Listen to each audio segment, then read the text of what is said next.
semuanya, ketemu lagi di hari Jumat ini dengan saya Ami dalam segmen Ami Mengulas Buku. Apa kabar teman-teman yang menjalankan ibadah puasa? Semoga tetap semangat ya. Nah, di episode ini saya akan mengulas buku karya Agustinus Wibowo berjudul Jalan Panjang untuk Pulang. Seperti apa ulasannya? Saksikan terus. Buku yang merupakan terbitan tahun 2020 ini diterbitkan oleh Gramedia Pustaka Utama, terdiri dari 4 bab, yaitu bab pertama lokasi, lalu bab kedua melintas batas, bab ketiga rumah di sini dan di sana, dan bab keempat pulang. Seperti biasa, tulisan Agustinus Wibowo yang merupakan travel writer yang terkenal di negeri ini selalu membawa kita menelusuri banyak makna, tidak hanya dari satu sudut pandang dalam setiap tulisan-tulisannya. Oh ya, di dalam sini tulisan-tulisannya adalah tulisan-tulisan yang pernah dimuat di berbagai media juga. Seperti biasa, tulisan Agustinus Wibowo akan membawa kita melintasi waktu, menjelajahi berbagai tempat. Nah, di buku ini sang penulis travel writer terkenal ini membawa kita melihat tulip di bagian utara Afghanistan, lalu melihat orang-orang Tajik dan Pashtun, melihat bagaimana Iran setelah 30 tahun, lalu mengajak kita juga melihat bagaimana sih seseorang yang menerima bendera merah putih di garis batas di Kampung Digo. Kampung Digo ini terletak di perbatasan Indonesia dan Papua Nugini. Dan masih banyak lagi cerita dari berbagai tempat yang tadi saya bahasakan di pembuka, tidak hanya dari sudut pandang, tapi dari berbagai sudut pandang, tidak hanya sebagai dari sosok Agustinus Wibowo sebagai penulisnya, tapi juga mengangkat tokoh-tokoh lain yang ditemuinya selama perjalanan. Ini banyak mengingatkan saya, khususnya tulisan-tulisan yang menyangkut, yang tercantum di buku sebelumnya berjudul Selimut Debu yang pernah saya baca.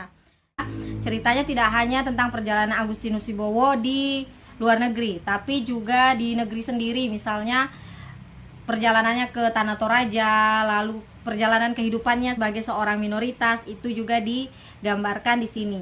Sampai kita menemukan, saya merasa bahwa saya menemukan banyak pembelajaran tentunya bagaimana memaknai sebuah perjalanan tidak hanya sekadar perjalanan, tapi ketika kita bisa mengambil makna dari setiap perjalanan itu, menemui banyak orang dengan beragam kultur, beragam kebiasaan, itu akan membuka cakrawala berpikir kita tentang toleransi itu sendiri. Nah,